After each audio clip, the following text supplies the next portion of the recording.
Hi there, I'm Michelle Frost, the host of the Fit Mind, Fit Body podcast. Welcome to the Delirious West series, where we follow everyday runners preparing for the Delirious West 100 and 200 mile events in April 2025. In today's update, we'll check in with one of our athletes to hear how their training is progressing, the challenges they're facing, and the victories that keep them moving forward. Whether you're training for your first ultra or simply enjoy inspiring stories, you're in the right place. Let's dive in and see how our athlete is doing this month.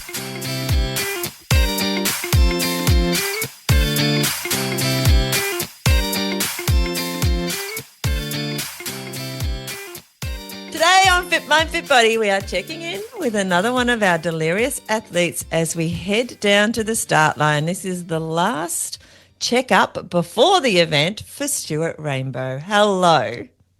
Hi, Michelle. How are you? It's getting so close.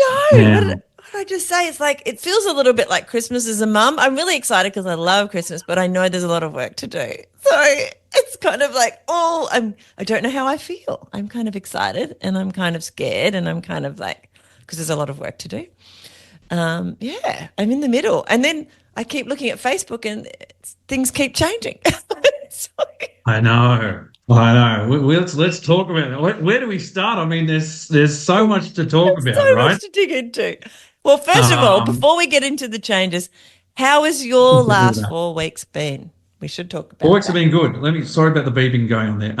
They've been good.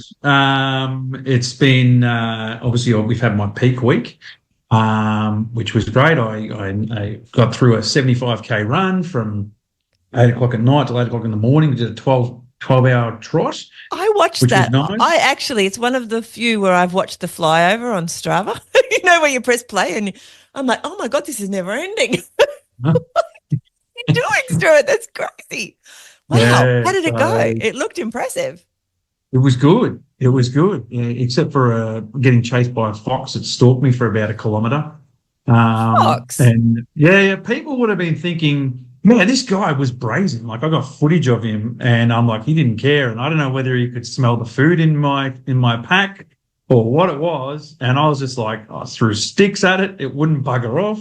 Because they're quite timid, aren't they? I know we don't have them in Tassie, but they're quite timid. It's literally 8 meters away from this thing, right? And this thing's following up the road. People would have been thinking, what is this lunatic doing at midnight, right? And he's got a high vis on and he's got the hunchback, because of course, your high vis is over your bag. Of course. And I'm walking along with this stick that looks like a tree, you know. and this fox just, finally it buggered off. But but the run went really well, really smoothly. I set up a couple of drop bags along the way as like makeshift aid stations. Yeah. And obviously stopped in a couple of service stations like I do. Say the donut stop. I went, what? That's so cool. Exactly. Yep. Exactly. So that was all very good. The donuts were very good. Other than that, I mean, it all went well. No blisters, which was good. No blisters. It was actually perfect night for it, to be honest. It's beautiful sky. Stars are out. Temperature was nice and cool. So everything was really smooth. Other than that, I've had a number of other small runs throughout the build up the last month. I've had one issue, and that was last Thursday. I did a run, finished my run. It was 12 Ks, I think it was. And it was just one of those runs that it wasn't flowy. I felt proppy and I felt like I was really shuffling. I mean, we'll shuffle anyway, but I wasn't bouncy or anything like that. And I could just feel my knee was really sore. So anyway, I stopped and looked at I went to the doctors actually and went to a myo, and my knee was really swollen. I stopped running for about a week. Good job. Well done for listening. Yeah. And anyway, it's fortunate enough. I took my first run again yesterday and went for a little 10K trot. Done a couple of little walks as well during the week, and it's good. So get out of jail free card there. So it's there a little bit. I've been in a knee brace the last week just to sort of compress it a bit, and put a bit of compression on it, I should say. But other than that, I was lucky. So I was a bit concerned during the week, and I had Nick calling me, and he was a bit worried. Nick was fantastic, actually. Recommended me to this Myo. I've got to give him a plug because I spoke to him. Ames in Boronia, absolutely fantastic. Actually, they've got runners there that treat the runners, and she's like, "Listen, you got to come in. You've got this big race. If something goes wrong, or we can even come in and we talk about taping or whatever will happen." And she even messaged me today off of a private number and said, "I just want to make sure, how did it all go? How's it all feeling?" And I just said, "You guys are amazing." She's actually going to. Sky, the other lady who I didn't see, rang me as well, but she's going to crew at the Buffalo Stampede, which is an event up here this weekend. So that was fantastic. So Nick, great advice. Thanks for that, buddy. And obviously the teams at Ames in Boronia, incredible stuff. So that was a bit scary. Knees are tricky, aren't they? Because they're complicated and they like to be tricky. It's annoying. Yeah. And I just think it's been a big load, and it probably just needed a bit of a break. So I've almost hit the 1,000-kilometre mark since January. So it's been a big build up. Yeah. So, but anyway, other than that, it's the last 4 weeks I've had this challenge. Went to the Grand Prix, so I had to work in my runs before then, like at 2:00 in the morning, having to go. So I've been trying to work in some delirious state, running overnight and that sort of stuff. Yeah. Which has been nice. But all in all, except for the knee, it's been pretty good. But I'm getting nervous now, even with your introduction before, Michelle, hearing that, it's starting to get a bit nervous. And obviously the Facebook pages are just lighting up left, right and centre. I mean, when I get online, it's just everything about Delirious at the moment. So it's a good time to be involved with the event, that's for sure. It's pretty crazy. So you're feeling organised? So you've got your body sorted as much as you can. My coach, I talked to her today and she was like, well, that's it really. You can't really do much more. You should be resting and, do a few jogs here and there, but it's rest time. You've done all the hard work. But of course, my brain is like you, I've got to travel over there. I leave on Wednesday coming. So I've only got a few days to make sure that all the things that I've got here come with me, and then how I'm going to organise it. All that, my brain is full of that. I can't really focus on anything else. It's terrible. Again, like Christmas, when your brain gets completely, organising side. Yeah, I think was it Gabe? I think Gabe nailed it on the head where he said he's got stuff that happens before Delirious and then after Delirious, and I totally agree with you. It's all consuming at the moment. Obviously, we've done a massive deal with work as well, so that's been crazy and some late nights involved there, but.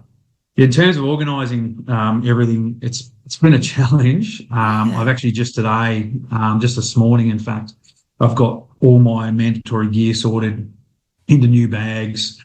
So that's all ready to go. I had my shoes glued and stitched on, the Velcro with them. I saw that. Tell me about that. That's permanent. That's permanent. That's right. So Michael from Walk Along, which is new.walkalong.com.au in Campbellville. His business has been around for 70 years and he knows what he's doing. And, basically stitched and glued the whole way around the shoe, this Velcro that runs the whole way around the shoe. So for those that have seen the video about me last year, that's Sam was one of my bringings down. So my gaiters will actually sit over the whole shoe to try and eliminate those the sand getting in. So he's done an incredible job on that. I told him about the event, and he's done a number of these actually. He's like, we keep getting more and more of these. So so he's done them before. Obviously, a friend in town, Donia, did the Marathon des Sables, which is in the desert. Yeah, and she was the one that put me under these guys. So. If anyone's in Melbourne and looking to get their shoes glued and stitched, go and see Michael down there. He's fantastic. So it wasn't cheap. It was $110 a pair. I thought you were going to say a shoe. A pair. No, which that's actually the same price that I paid for the gaiters. So there's $220 for each pair, and lucky that Beck doesn't listen to these podcasts because she won't be happy with that. But yeah, so got that done, which is nice, and I'm actually going to give them a test run this week down at the beach. I'm going down to the peninsula tonight, and I'll find some heavy sand to test them out. So see what happens. That's a bit exciting. Well, so you'll be able to take them off, won't you? Yeah. Oh my God. You can take them off because they're Velcroed, so the Velcro will stay on, but you'll be able to take them off if you decide there's a bit where you don't need it and you want the air, I suppose. I don't really know, but my brain's just thinking, oh, that means they're on there all the time. But you can I don't think we'll need to do that because, well, I don't know the rest of it, but the course, obviously, I've got 114 Ks to complete, finish from Parry's beach aid station, but most of it involves sand everywhere. So it's sand on the track, sand on the beaches, sand on the sand dunes. So I think they will remain on. I've got 2 pairs because just in case, and they are really lightweight, I'm probably expecting them to get a hole at some stage because last year I did wander off the track because I was delirious and tired. But who knows? We'll wait and see. So it's going to be interesting, that's for sure. So what about this? Do you only have 2 pairs of shoes for the entire? I do. I'm only going to use 2. Yeah.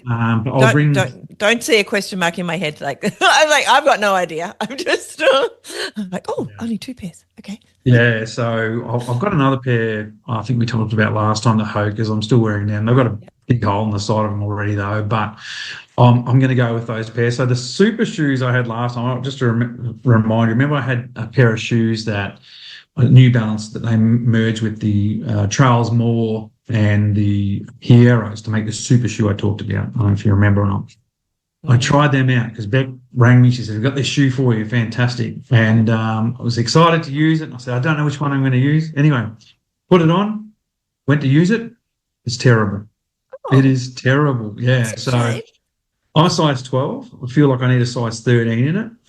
It feels too small, too tight, and at the front of the shoe, it's really, really the material they obviously to protect your toes from hitting rocks and stuff like that.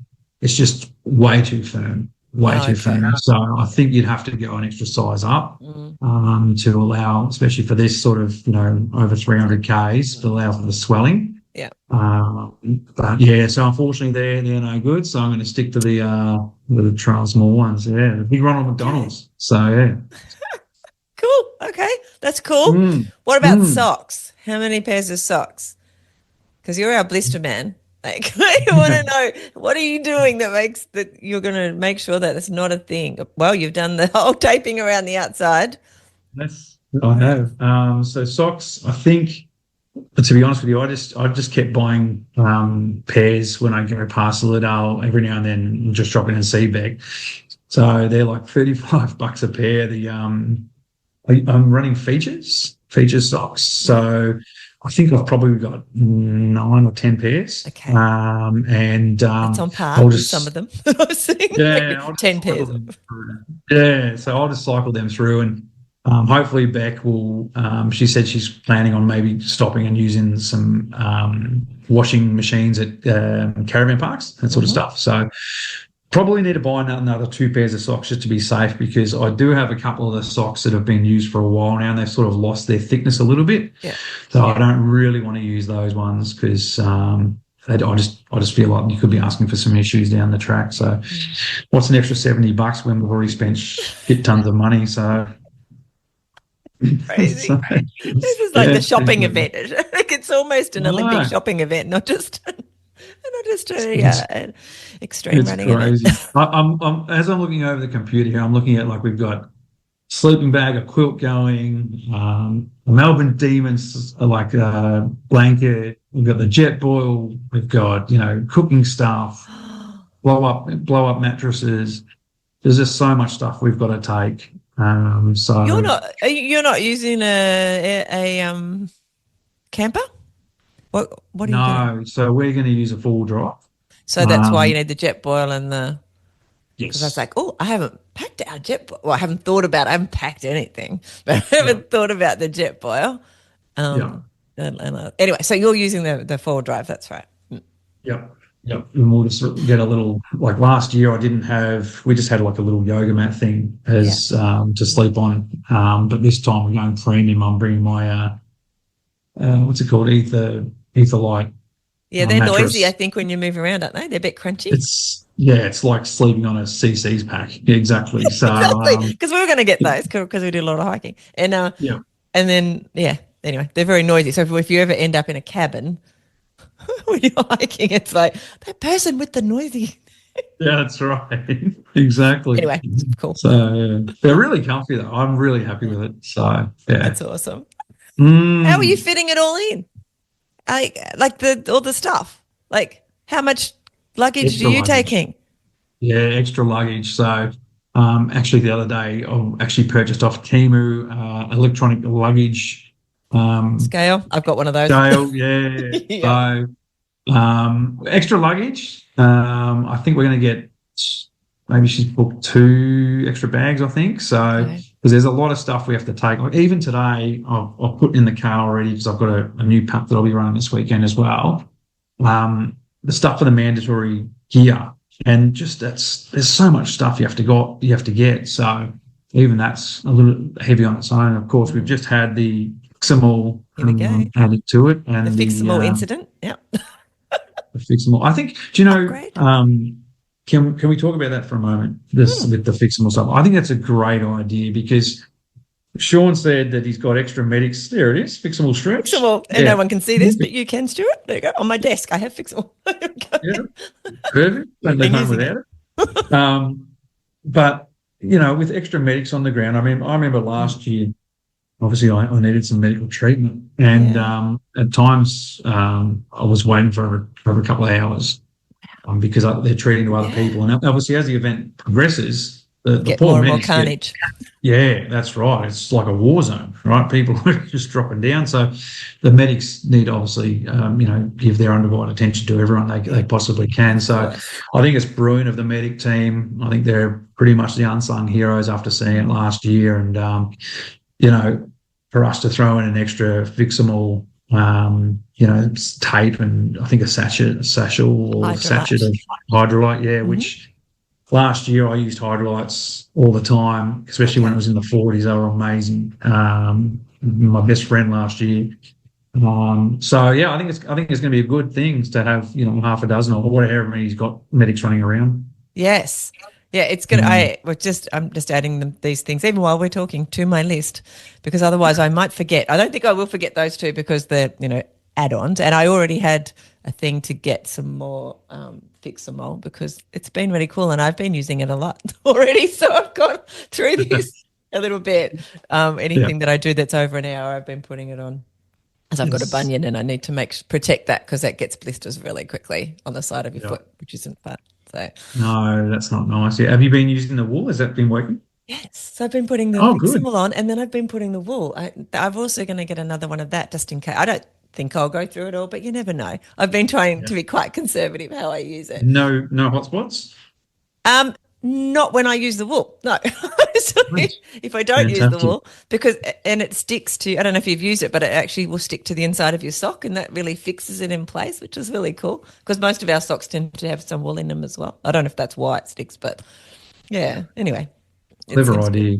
Yeah. Clever idea. Exciting. Well, that's exciting. Exactly right. So there's still so much. How are you going to fit everything in your luggage? I don't know. What are you doing? Are you I don't have as much as you though, because we've got the camper, so we won't need to. I don't think I need to double check actually, but I'm pretty sure we don't need a lot of our sleeping stuff. I will bring my own sleeping bag and probably my my silk. But things like pillows and stuff will already be there. Although we do have squishy ones, like tiny little ones that we take camping. But all the cooking stuff will already be in there. So hopefully we won't need any more than that. I've got 30 kilos. Simon's got 20. I was thinking about making him 30. And then, of course, we've got that, should we be carrying our mandatory gear on the plane? then I'm like, well, I maybe need to up our 7 to 14 as well. So I'm still trying to decide because I don't have to decide until Wednesday what to do with that. Because it's probably okay from here to Melbourne because it's got 5 days to turn up in Melbourne if it gets lost. But you don't want it the other way. I did have a thing that it woke me up this morning. Well, and I woke up, I started thinking about it and could go back to sleep. And that was batteries for us who are flying. Yep. So I bought myself extra rechargeable batteries that go on my torch. I've got big head torch. Head torch. And I'm like, I don't even know if they're supposed to go, like they must have to come in my carry-on, but they're loose. You know how they talk about loose batteries? Is that loose batteries just in our check-in? I don't know why I'm asking you, but I thought you might know. I don't know, how do you deal with that? Well, the batteries are, I know with the power banks, you have to take them on your hand luggage. True. Yes. So maybe that's something similar. Yeah. I'd throw that in your hand luggage, I reckon, just in case. I think I will. I don't want it to be confiscated either. Like, because they're those special batteries, the rechargeable. I don't think they're confiscated. Just shouldn't be in your carry-on or check-in. Yeah. Just check up with the exactly right when you check in. Oh, actually, before you go, you can check it. So I can, when I do my check-in, I will. Items, yeah. But as I said, the power banks, you definitely have to take them in your hand luggage. Yes, and they're kind of heavy when you put a whole bunch of them together. And I've got my computer. Yeah. So how many are you taking? Well, thank you to Shannon again. Like, so much thank you to Shannon for all the different tips and things he's given me over the time. But he suggested, like, I've already got, I've got heaps anyway of my own. But he suggested these. Well, it's not this exact one. I don't know if this is that one, but they're magnet. So they magnet to the back of my phone. So I've got 2 of those. Yep. The one can be with Simon being charged while one is in my pack or on my phone. So it'll just, because it magnets, there's no worry about cables and stuff, which I think is that's handy. Really cool. So it goes on there because it just sits like that, which is really cool. So cool. Yeah. Isn't that cool? Yeah. But I'll bring others as well. It's not light, but it's not, if it's 10,000 whatever milliamps or whatever they call it. Yeah. So they're not, for that to have that capacity, they can't be super light. That's my understanding of technology. It's limited as it is. So they're not super light, but they're not, it's not super big either. Yeah. Perfect. Are they fast charging or are they? Yeah, I think so. Oh, that's handy. I believe so. And then I've got these 2 just normal ones, which we'll have as a backup. So I will that's still put them all together. It's quite weighty. It is. That's right. Yeah. I think in my pack, I've got the little 5,000 milliamp ones. Yes. So I'm taking 2 of them, but then I've also got 2. I think one's at 20,000, one's at 10,000. So Beck's going to have to be charging stuff in the car as well. So even though she'll be using the 12 volt, she can actually hook into that sort of stuff as well. Because obviously we'll have Nick pacing as well, so he'll need his stuff charged. Beck will need her stuff charged. And Beck will be on her own adventure, like Simon will be for 350K. So I bought extra cables for things like my bone conducting headphones and my Garmin, just in case, because they're specific. They're very specific cables, like they're not the interchangeable cables that charge everything. And I thought you don't want to lose it. No, definitely not. Exactly. Yeah. Having extra ones I thought would be a good idea. So. Correct. It's a great idea. Yeah, 100%. It all adds up though, as we're saying, when it comes to moving from one state to another and putting it all on a plane. And you'll find that the crews will actually help out as well. So like with Simon and like Beck and Shannon and everyone else there, the crews, they will join because as runners, we sort of go with someone who's similar pace. So the crews will sort of meet up at the same time and they all help each other out. I remember last year I was at Peaceful Bay, which you wait to get to Peaceful Bay. It's so nice. Beautiful. And I went to have a shower and we didn't have any shower stuff with us because it was at the hotel wherever Beck was staying at the caravan park. And the other crews just go, oh, here you go, take the shower gel, take the shampoo, take the conditioner, it was just so. That's great. Yeah, it's fantastic. So they, they go above and beyond, and they'll actually make friendships for a lifetime as well. I love it's that. pretty good. It's such a journey. It's just so exciting. Yeah. Now, I have been talking. Oh, yesterday I spoke to Gabe. I recorded Gabe's, and it was literally 20 minutes or half an hour after they put up the change of route on Delirious. How are you feeling about that, Stuart? But you've talked to Gabe about this already. I did. Okay, I have talked to Gabe, and after you, I've got Kev. So we'll probably talk about it as well. You're a big Kev. Yeah, and he's going. Oh, I know wow. he's already messaged me. He goes, so I know what his thoughts are, but we'll have a conversation about it too. But what do you think about it? You've done this before, this part. I sent it to my crew. This is legit what happened. I was in the car and I got a notification come up. Screenshot I sent to my crew, and I was taking my daughter to the orthodontist, and Nick wrote back and he said, "Oh, is this better, Stu? Is this better?" And I'm like, "Oh, I have to have a look." So I got to the orthodontist, I read it, and Beck was like, "This is, where we're going." And I read it again. I'm like, "Oh, hang on." So so it's the first section that's burnt out. Oh, that's right, up and down. So that section, I did it last year, and out of everything I've done, is the hardest section. The hardest section. When I say that section, I'm talking from Mandalay to Mount Clare. To Mount Clare. Yeah. Right, that is. It's on my video. I've talked about it in the video as well. Like, it's a tough section, and it really is. It's just a slog, right? Mm-hmm. I heard Sean talk about it, and he said that some kilometres are going to be 20-minute Ks and that sort of stuff. And that's true. I was on the haunches many times there, and it was really hot last year as well, right? So we've got to go from, I think we started the giant trees. Yes. Right? What is it? Giant trees. Giant tingle, whatever that is. Tingle tree, maybe. Giant tingle trees, yeah. Which something isn't, like that's not treetop walk, I believe. That's the I'm looking at the map, but it's all kind of written over the top of each other. But yeah. Giant so that one there, the March 50 last year were terrible.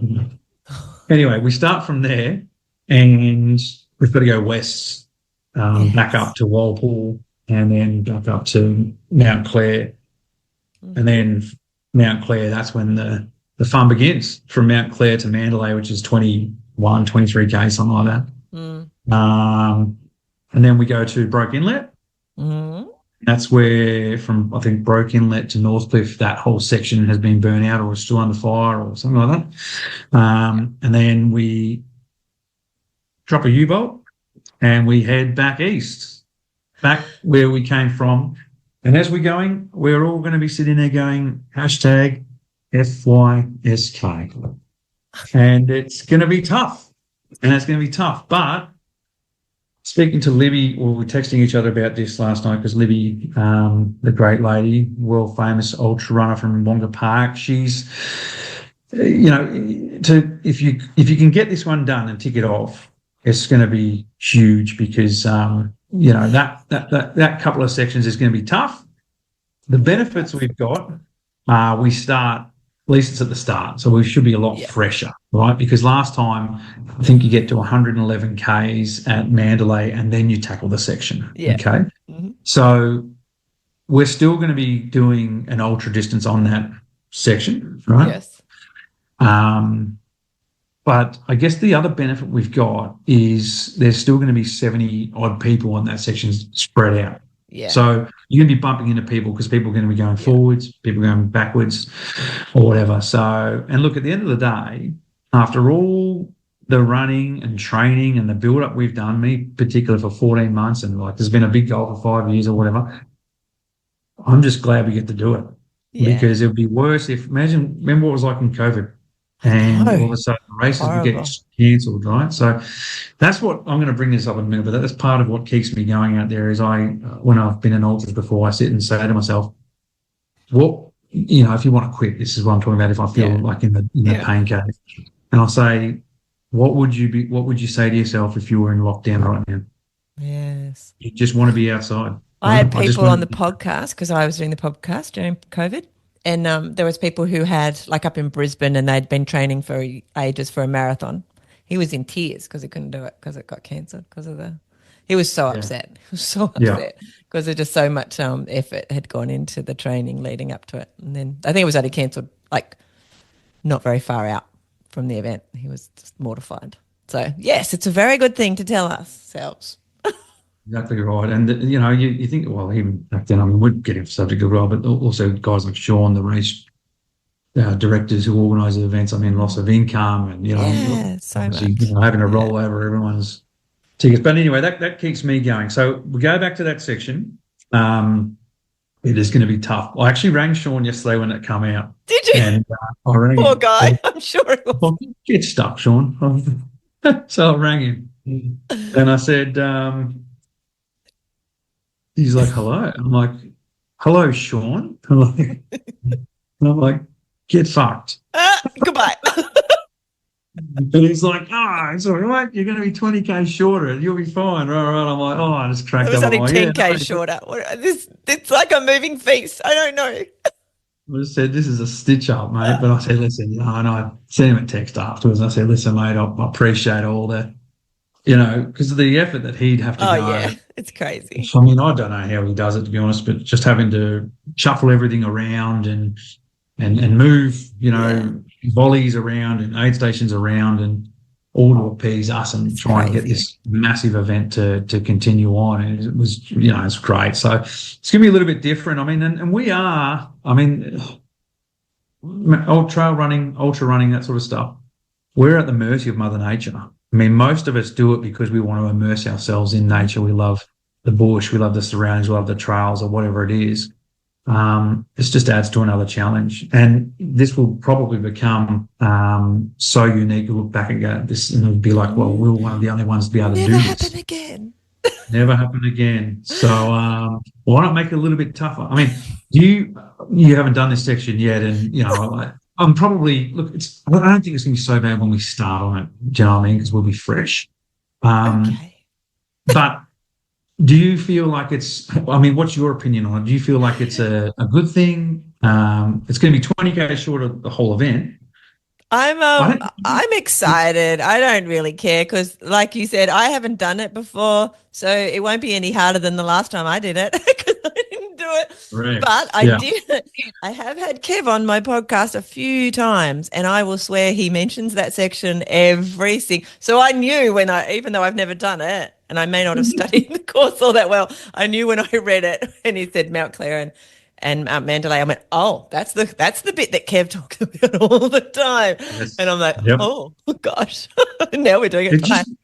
And now as well, I didn't even think about this, but now we need to readjust where we're going to have our first sleep, what our plan of tactics are. I was glad I haven't put too much energy into that, like the planning of that bit. I was planning to have a sleep at Mandalay if it was going to be the original Delirious West trail course, but I haven't even thought about that yet because of course this is so fresh. I mean, this has literally happened less than 24 hours ago. 24 hours, so it's exciting. Well, how do you think about the fact that when you complete this in a couple of weeks, you still will not have completed the Delirious course? You, young man, are going to have to go back and do it again.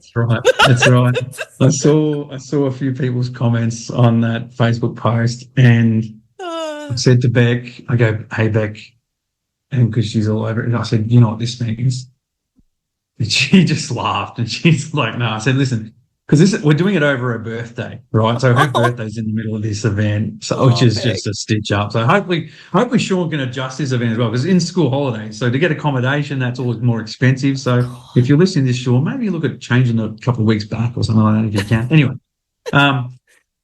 so I think we'll have to go at least 2 years afterwards just to tick it off again. But I mean, look, I said to Beck as well, after last year, and you've probably got this from other people as well that you've got. It's just something about it. It's so incredible. Like the whole race, these multi-day races, which I haven't done until last year for the first time. It's just such an adventure and so much fun, and the whole build-up is just it's been amazing. So Yeah, why not go back again? And I just can't wait to see what you think about it because, as I said, I didn't finish it and I wanted to hate it, but I ended up like just saying this has just been the best experience ever. Which for someone that's hasn't completed it, I mean, imagine how you're going to feel when you do complete it. So You're going to be pretty over the special. moon.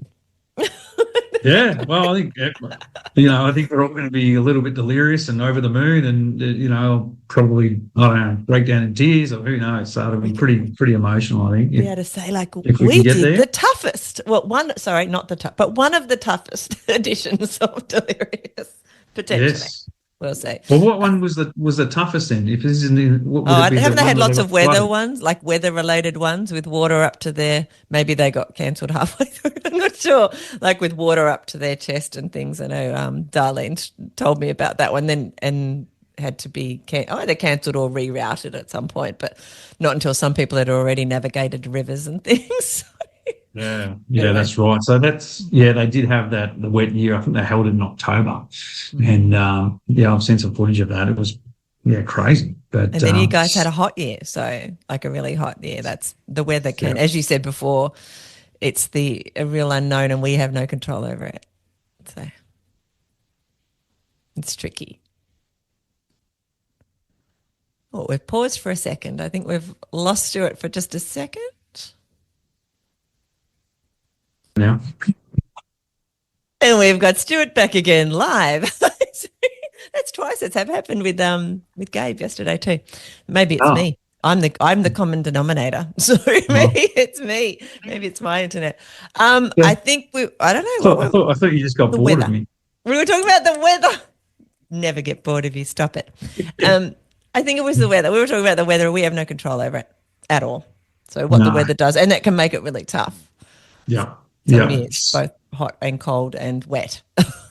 So average of 21 and 22 degrees over there for April, with a low, I think it's 15 or something like that. So perfect conditions. Hopefully it's like that. Hope it's not too wet. I could do 10 or 12 actually in the lowest. Yeah, well, you would, yeah. But to be honest, that section that we're talking about, and we don't want to scare everyone on this first part because look, there will be a challenge, and you want to have some challenges with it anyway. But even if it is a little bit wet, I think that'd be okay because the sand's not going to be as soft. It'll harden up a bit. So that'll be probably a good thing. But of course, once you finish that and you come back to the giant tingle tree. Giant tingle tree. And then tree. you go up to treetops. I think it's called. Is it treetops after that? Yeah. The treetop walk. I think so. And of course, that then is another massive climb. Like that last year, that just kept just giving and giving and giving. You think you're there and you got to cross a road and you keep going. It goes straight up.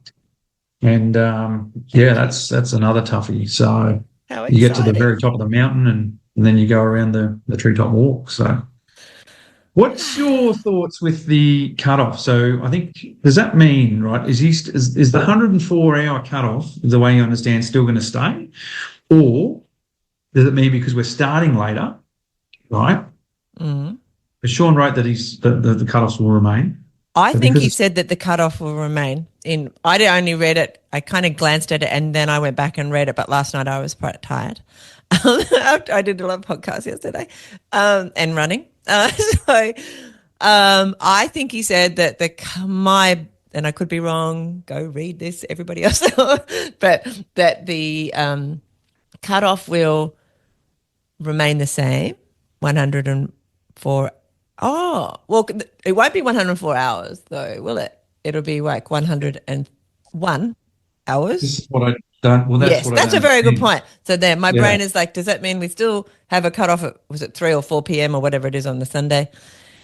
Or is the cutoff? Yeah, I don't know. Is it an extra 3? Yeah, is it cutoffs from the aid station times? You know what I mean, to the start finish time? I read it and I think it was because my brain could be putting this in there because I know this is a hard section, and whether the compensation for the fact that it's a hard section was meant that we still had 104 hours to do it, but we also have less distance, as you said, whether that's 20 k's or whatever that is. So I'm not sure. So to be advised. Here's my thing though. Say for instance, like Sean said, some of those sections are 20-minute Ks. and say that I think that whole section is 23 Ks or 21 Ks or something like that, right? Let's say out of that, 4 of those kilometres, 20-minute Ks, right? So there's because you've got to go there and back. So there's 8, right, sections. So there's 160 minutes there. So that's almost at the 3-hour cut-off time. But obviously you've got to drop one side of that, so it's really only 4, right? Because that 4 is already part of it. True? Do you understand what I'm saying? Yeah, I think so. So we need to, I just hope it all comes out, washes out in the wash. But I think you need to write that up and put a petition out. We still want 104 hours. Yeah. We don't care if it's shorter. Yeah, that's right. So I was just thinking out loud, but of course, I think Shannon wrote it as well. And I asked Beck, I said, I was getting to Dog Road. Was that a pain in your ass? And she goes, yeah, it was the worst for them to drive to. So I think for the crews, they're pretty happy with not going to Dog Road because it's pretty wild and bumpy and corrugated. And so they're pretty happy. And obviously, Beck was saying that from the giant tree, it's just going to be so much easier for them to go out and back and so on. So that's a win for the support crews, I think. Yeah. Oh, well, I think at least 2 of the stations they couldn't get to were in the bit that's been cancelled as well. Yeah, which is probably what you were saying. So that's, more time that they will be able to be wherever we are at the aid stations. Yeah, it'll be busy.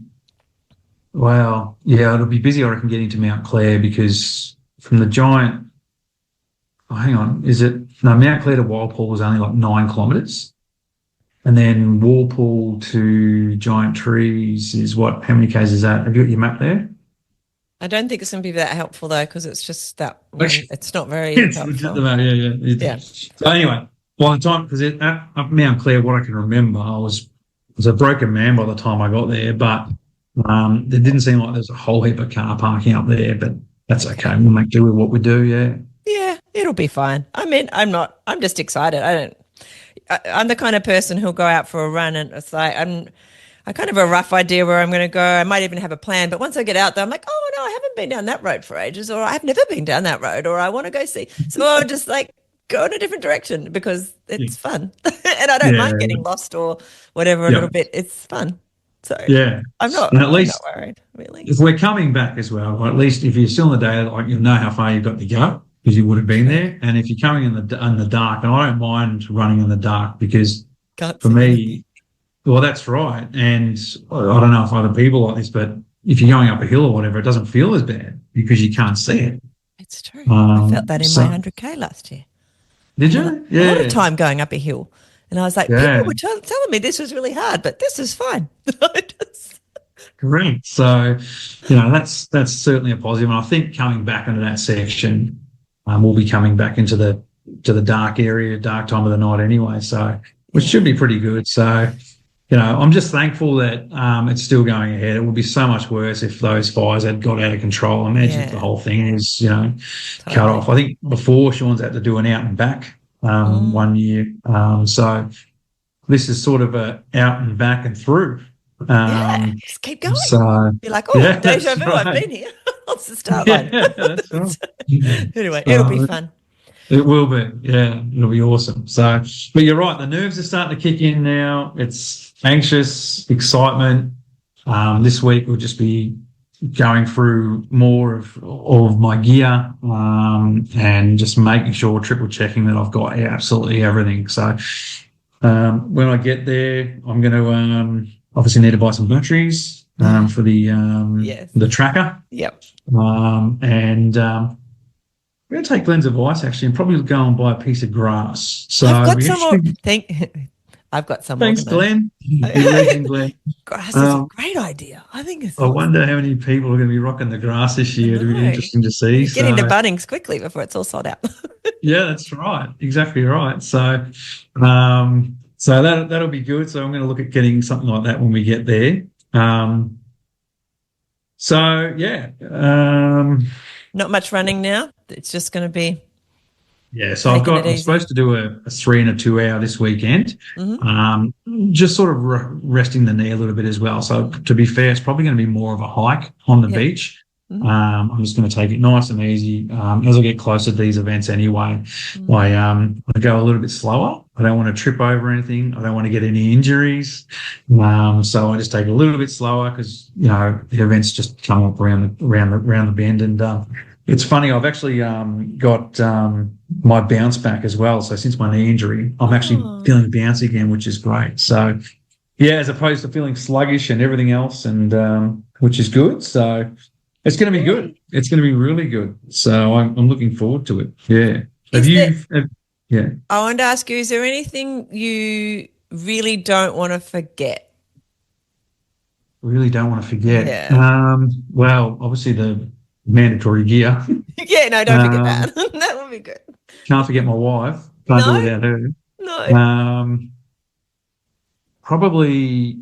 So I've got backups of a lot of stuff. I'm just looking at the stuff on the floor here that I've got. Your office is like mine. Just covered in running Yeah, stuff. exactly. I've got new SD cards for the GoPros to film stuff like that. I didn't get a new handle for the GoPros. Unfortunately, it's not going to come in time. Oh. There's not much, I don't think, really. I mean, running shoes is probably the big one, and the gaiters for me.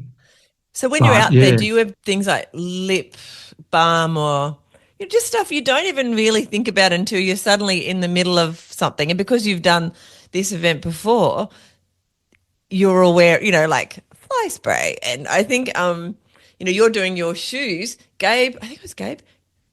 He's got is it like a fly screen thing he's going to put around. That's why I keep playing with my face.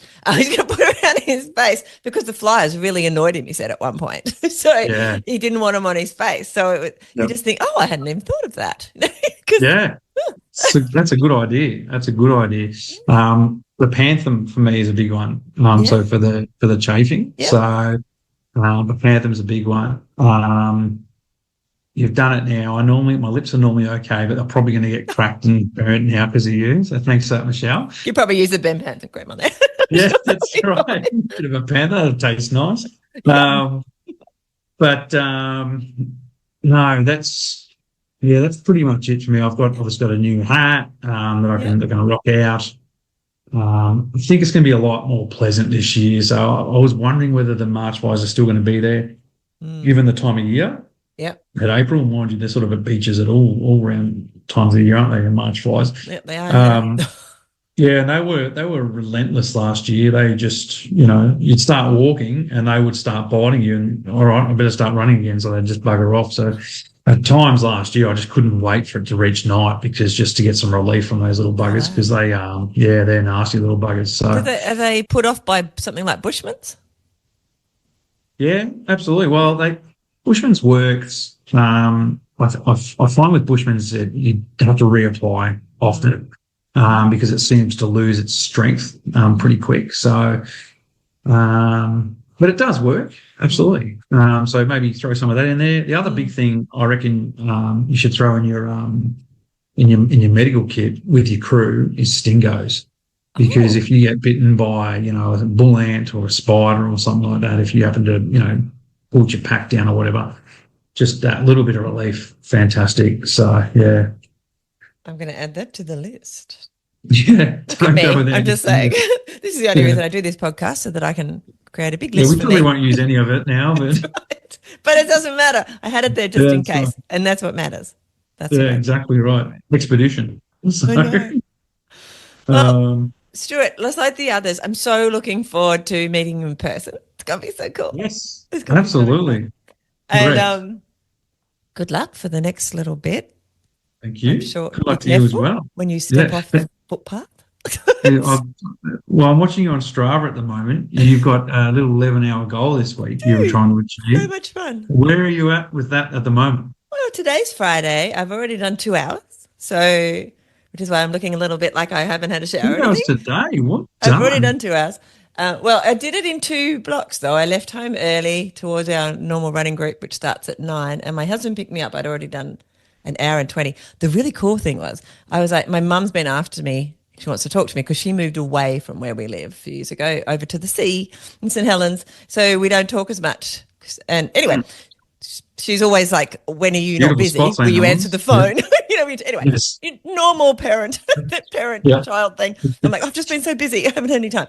So I got her on the phone this morning and I spoke to her for the whole hour and 20 of my jog, and the jog evaporated. And then Simon picked me up, and then I met my friends and went for another 40 minutes and had a coffee. So I kind of feel like I haven't really been for a run, even though I look like I've been for a run. And I might do a little bit more this afternoon. I'm up to 9 hours as of right now. So if I do a little bit this afternoon, I'll be well and truly getting close to my 11 hours for the week, because I've got a busy social weekend. So you got a double day, do you, today? So I might go and do another one, which will actually end up being 3 runs, because I had a car journey between. When Simon Just like Delirious. Yeah, very delirious. So anyway, good. I shouldn't have any trouble reaching the 11 hours. In fact, my coach said to me, I don't think you really need to do the 11 hours if you don't want to. I'm like, what? No, you said it for me. That's fine. She goes, you're ready. Don't stop. You don't have to keep. Yeah, that's right. It's funny, Brian, because I went and saw Brian, my coach, as well, because obviously the knee come up. Brian, and he's got these spirit fingers, Brian. He's unbelievable.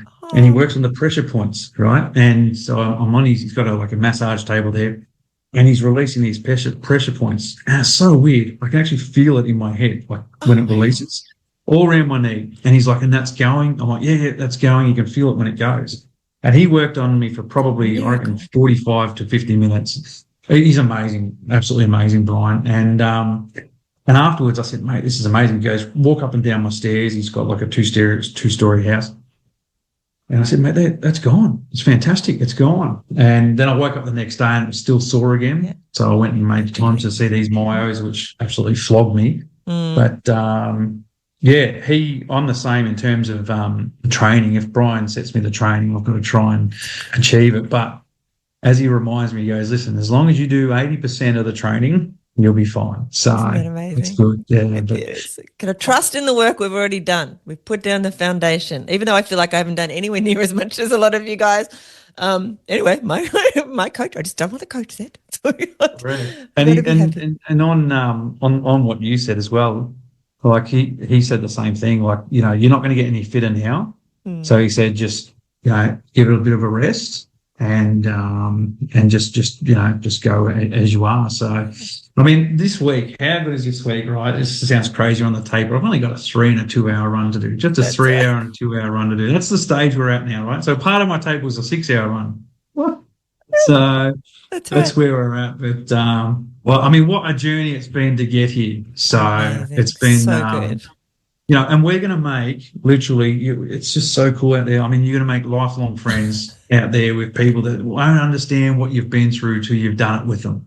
Yeah. And, only going to share that special bond with that person. So best advice I can give you or anyone else is you've already got something in common with them. You're out there doing the same thing. Go and talk to someone. Like, this is a once-in-a-lifetime opportunity. That's right. And, share your story with someone, because bloody hell, we're out there for long enough. We need people to keep us entertained. And you touched on it just before, Michelle, when you're running with someone, that hour and 40 minutes or whatever you did, all of a sudden talking to your mum, it's just gone, just evaporated. So, I ticked off got a bit of brownie points with my mum. So that was good too. Correct. Hey, what is, because we talked about before about the pain cave and, what I talked about, how I was in lockdown, and that's what I pushed through. Yeah. What is your why? Like, and what do you think of when you're in the pain cave? So it's like a 2-part question for you. So what is your why for this run? And everyone else should have a big why, obviously. Yeah, my why is I just love adventure. I just always want to know what's around the next corner, but not just adventure in the outside, but the inside. So for me, like, can I do this? Can I, and not just physically, but mentally, can I do this? And what am I going to discover about myself? Like, to me, it's an adventure in discovering who I am. So I get really excited with that sort of stuff. A bit silly excited. But I've got 5 children and 4 grandchildren, and I love that idea of being an example, not ego-wise, but that I'm part of their DNA And if I can go out and do that, whether they choose to do it or not, it's in their toolbox. And I talk about it on the podcast quite a bit, that toolbox stuff. They can always, oh, my crazy grandmother or my crazy mother did these kind of silly runs and adventures. I can do that, if I want to, or something of a similar nature, adventurous or sporty, whatever, doesn't really matter. But just that, not just having, and I don't want to put anyone bad, but just not having a boring life. And we all kind of know what we think is a boring life. And it's something I don't want. I just always want to just be able to push it a little bit further so that I'm really living life. And I want that to be an example for people in my family and beyond.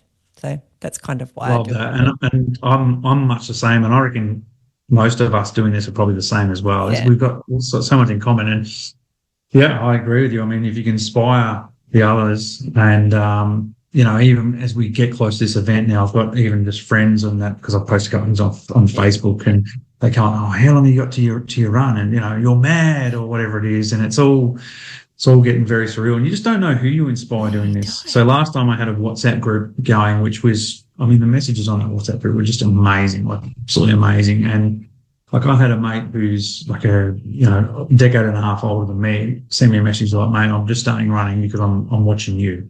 And he's like, and you're out there doing this and I'm out there. And you get these messages and you actually like struggle just to, hold it together because you think, wow, this is just so nice. And, other ones where, ladies have started, they're like, Stuart, you're doing this, I'm out there running now or whatever it is. So you just don't know. I love it's fantastic. No, you don't know who you're helping.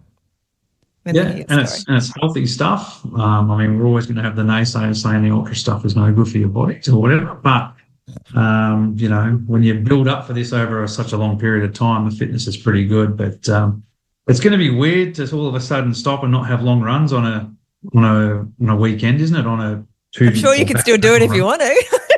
Yeah. So I felt so guilty last weekend because obviously I missed the whole 2 days of running. You totally would. And just sitting there like, well, what do I do? So anyway, made sure I didn't go on Strava so I didn't feel too bad. But yeah. Well, Stuart, as usual, it's been amazing. I've got Kev coming up and he's going to talk my ear off in a minute. He's amazing as well to talk to, both of you. Again, massive thank you. Can't wait to meet you in person and, of course, to do our wrap-up episode after the event and see how it all unfolded. That's going to be such a cool conversation. I'm really looking forward to it. So Good luck. Let's go. Pretend you're in a bubble. So no injuries, no just silly things. We got to get on those planes. No sicknesses. I've started taking my green stuff to make sure I don't catch any colds or anything.